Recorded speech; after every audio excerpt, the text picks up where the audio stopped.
மேலறை தியானம் ஆகஸ்ட் மாதம் 13ஆம் திகதி வியாழக்கிழமை 2026ஆம் ஆண்டு.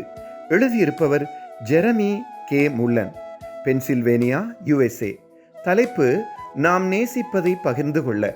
வாசிக்க வேண்டிய வேதப்பகுதி அப்போஸ்தலர் நடபடிகள் 1ஆம் அதிகாரம் 4ஆம் வசனம் தொடங்கி 8ஆம் வசனம் வரை. இன்றைய நாளுக்குரிய தியான வசனம் அப்போஸ்தலர் நடபடிகள் 4ஆம் அதிகாரம் 12ஆம் வசனம். அவராலே அன்றி வேறொருவராலும் ரட்சிப்பு இல்லை.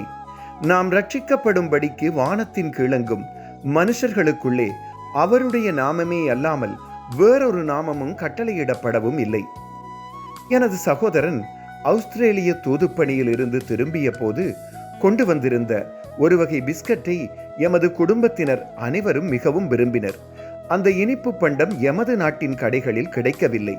நீண்ட காலத்துக்கு பின் எனது சகோதரன் அதை ஒரு கடையில் கண்டு வாங்கி வந்தார்.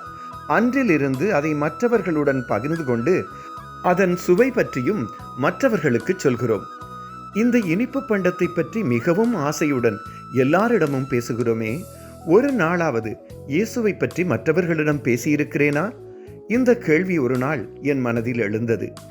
கிறிஸ்து பரலோகத்துக்கு எடுத்துக்கொள்ளப்படுவதற்கு முன் தமது சீடர்களிடம், நீங்கள் உலகெங்கும் போய் சர்வ சிருஷ்டிக்கும் சுவிசேஷத்தை பிரசங்கித்து எனக்கு சாட்சிகளாயிருங்கள் என்று சொன்னது அவர்களுக்கு மட்டுமல்ல, எமக்கும் பொருத்தமானதே.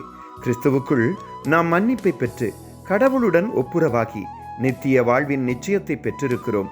மக்கள் கிறிஸ்துவை பற்றி கேள்விப்பட வேண்டும். சொல்லாமல் எப்படி கேள்விப்படுவார்கள்? அதுதான் எமக்கான அழைப்பு.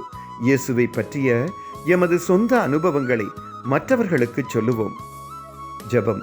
அன்பான கடவுளே, ரட்சிப்பின் நற்செய்தியை சொல்ல துணிவையும் உங்கள் வழிநடத்தலையும் ஞானத்தையும் தாருங்கள். மீட்பர் இயேசுவின் வழியாக கேட்கிறோம். ஆமீன். இன்றைய நாளுக்குரிய சிந்தனை: நான் சந்திக்கும் ஒவ்வொருவருடனும் நற்செய்தியை பகிர கிறிஸ்துவின் அன்பு என்னை தூண்டுகிறது.